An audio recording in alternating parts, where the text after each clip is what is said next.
Is China able to bypass restrictions?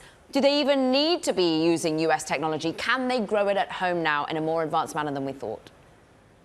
Well, first, Caroline, thanks for having me. And that's a great question. I think it's probably a mix. First, we do have to continue to, put in place export controls and other policy levers to prevent the transfer of technology to China, really to prevent their military from using dual-use technology to continue to build systems that place us at risk, but also to create a level playing field for our companies. And this phone definitely shows that they can work their way around our export controls. There's a few areas that really worry me. RISC-V, which is the open source chip design, is really getting us in trouble.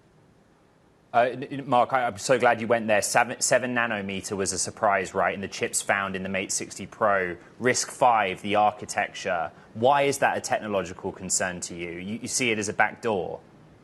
Absolutely. You described it perfectly. It is a backdoor to allow the intellectual property work being done by engineers in the United States to be easily exported into China. It avoids the export controls that we put on very specific on company chip designs of certain sizes, and the provision of semiconductor manufacturing equipment, from companies like AMSL and others. So this is allowing that intellectual property to get back into China. And if you look at who's using the RISC-V products, it is broadly these Chinese companies. Mark, if the investigation finds breaches of sanctions, what is the remedy? What can the US actually do about this? Well, I think first, put the proper export control. Where there was a gap, close the gap.